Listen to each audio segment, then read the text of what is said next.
আসসালামু আলাইকুম, বিলকিস কিচেন ব্লগে আপনাদের স্বাগতম।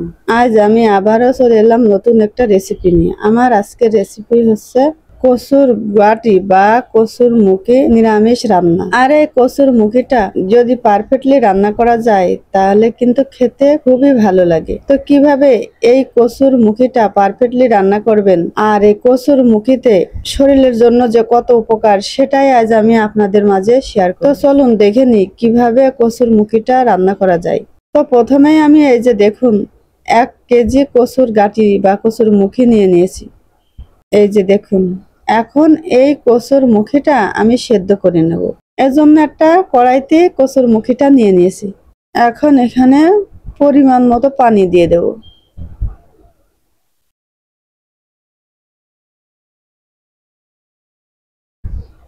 পানি দিয়ে চুলোয় দিয়ে দেব।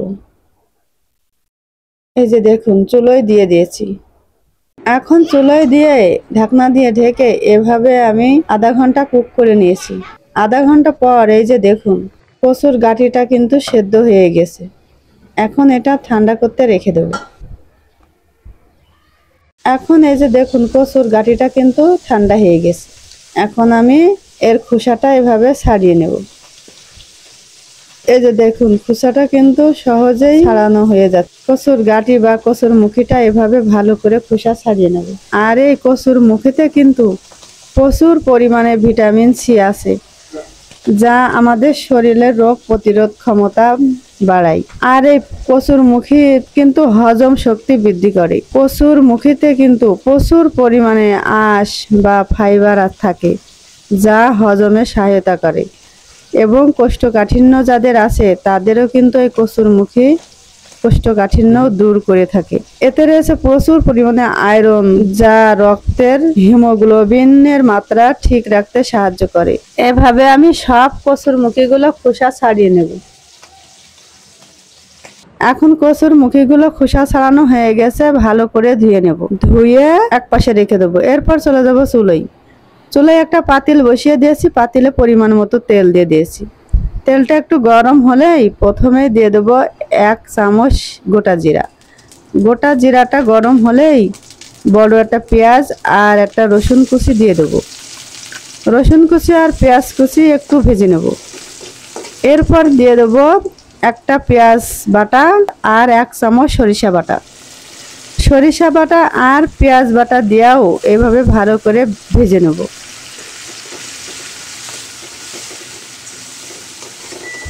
এরপর দেব একটা বড় সাইজের টমেটো পেস্ট। টমেটো এভাবে ভালো করে পেস্ট করে রেখেছি। এই যে এখন দিয়ে দেব। টমেটো পেস্ট দিয়েও এভাবে ভালো করে একটু ভেজে নেব। ততক্ষণ ভাজবো যতক্ষণ না টমেটো আর পেঁয়াজ সরিষার কাঁচা গন্ধটা না যায়, ততক্ষণ এভাবে ভালো করে ভেজে নিতে হবে। আর এই কচুর মুখেতে যদি টমেটো পেস্ট দেন তাহলে কিন্তু এর কালারটা সুন্দর আসবে আর খেতে কিন্তু অসম্ভব মজার হবে। এখন মশলাগুলো ভাজা হয়ে গেছে, শুকনো উপকরণগুলো অ্যাড করব। এখন এখানে দিয়ে দেবো স্বাদ অনুযায়ী লবণ। আমি 1.5 চামচ লবণ দিয়েছি। এরপর দেবো 1 চামচ হলুদের গুঁড়ো, 1 চামচ মরিচের গুঁড়ো আর দেবো অল্প একটু পানি। পানি দিয়ে ভালো করে মশলার সাথে মিশিয়ে নেব। মিশিয়ে নিয়ে মশলা থেকে যতক্ষণ না তেল কাটে ততক্ষণ এভাবে কুক করে নেব। আর পানি দিয়ে যখনই এই মশলাটা কষাবেন তখন কিন্তু আর কোনো মশলার কাঁচা গন্ধটা থাকবে না। আর এতে করে তরকারিটা কিন্তু অসম্ভব মজা হবে। এই যে দেখুন এখন কিন্তু মশলা থেকে তেল ছেড়ে দিয়েছে। খোসা ছাড়িয়ে ধুয়ে রাখা কচুগুলো দিয়ে দেব। কচুগুলো দিয়ে এভাবে মশলার সাথে ভালো করে মেখে নেব। আর এভাবে আমি এখানে 1 মিনিট ভালো করে এই কচুটা মশলার সাথে ভেজে নেব। এরপর দেব এখানে 1 চামচ জিরের গুঁড়ো আর 1 চামচ ধনিয়ার গুঁড়ো। জিরা আর ধনিয়ার গুঁড়ো দিয়ে এভাবে ভালো করে কচুর সাথে ভালো করে মেখে নেব। জিরা আর ধনিয়ার গুঁড়ো দিয়ে এভাবে কচুর সাথে ভালো করে মিক্সড করে নেব। আর এভাবে আমি ভালো করে 1 মিনিট ভেজে নিয়েছি।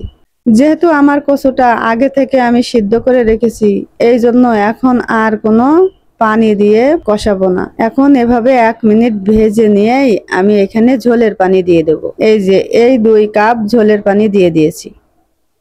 যেহেতু আগে থেকে কচুটা সেদ্ধ করা, এই জন্য কিন্তু খুব বেশি পানি এখানে অ্যাড করতে হবে না। আর আমি যখন কচুটা সেদ্ধ করে নিয়েছি তখন কিন্তু কচুটা 80% সেদ্ধ হয়ে গেছে, এই জন্য কিন্তু এখন আমি বেশি পানি অ্যাড করব না। 2 কাপ পানি দিলেই আমার এই কচুটা পারফেক্টলি রান্না হয়ে যাবে। তো এখন 2 কাপ পানি দিয়ে ভালো করে কচুটা এভাবে পানি আর কচু ভালো করে এভাবে মিশিয়ে দিয়ে ঢাকনা দিয়ে ঢেকে দেব। ঢাকনা দিয়ে ঢেকে এভাবে ভালো করে 10 মিনিট কুক করে নেব। 10 মিনিট পর এই যে দেখুন কচুটা রান্না প্রায় হয়ে গেছে। এখন এ পর্যায়ে এসে আমি 2টা কাঁচামরিচ দিয়ে দেব। যেহেতু আমি শুকনো মরিচ ব্যবহার করেছি, এজন্য কাঁচা মরিচের ফ্লেভারটা পাওয়ার জন্য এখন 2টা কাঁচা মরিচ দিয়ে দেবো। এরপর দিয়ে দেবো ধনেপাতা কুচি। ধনেপাতা কুচি দিয়ে এভাবে কচুর সাথে ভালো করে মিক্সড করে দেব। আর যেহেতু কচুর মুখী রান্না, সেই জন্য আমি এতে কিন্তু একটু ঝোল রাখবো, তা না হলে কিন্তু ঠান্ডা হলে একবারে জমে যাবে। এই যে পারফেক্টলি আমার কচু রান্নাটা হয়ে গেছে, এখন নামাই নেব। চুলা থেকে নামিয়ে ঠান্ডা করে নেব। ঠান্ডা হওয়ার পর এই যে দেখেন ঝোলটা কিন্তু কতটা ঘনত্ব হয়ে শুকিয়ে গেছে। এখন এই কচুর মুখিটা আমি সার্ভ করে আপনাদের দেখাবো। এই যে দেখুন কচুর মুখিটা কতটা সুন্দর হয়েছে, আর এর কালারটা দেখেন কতটা সুন্দর হয়েছে। আর এই কচুর মুখিটা দেখতে যত সুন্দর দেখাচ্ছে, খেতে কিন্তু অসম্ভব মজার। তো আপনারা যদি এভাবে রান্না করেন কচুর মুখী, তাহলে কিন্তু নিমিষে 1 প্লেট ভাত খাওয়া হয়ে যাবে। আর এই কচুর মুখী কিন্তু গর্ভবতী মা ও শিশুর জন্য কচুর মুখীতে থাকা বিভিন্ন ভিটামিন ও আয়রন খুবই উপকারী। তো আশা করছি আমার এই কচুর মুখীর রেসিপিটি আপনাদের ভালো লেগেছে। আর যদি ভালো লাগে তাহলে লাইক কমেন্ট দিয়ে আমার চ্যানেলের পাশে থাকতে পারেন। তো আজকের মতো এখানে শেষ করছি। যে যেখানে আছেন ভালো থাকেন, সুস্থ থাকেন। আল্লাহ হাফেজ।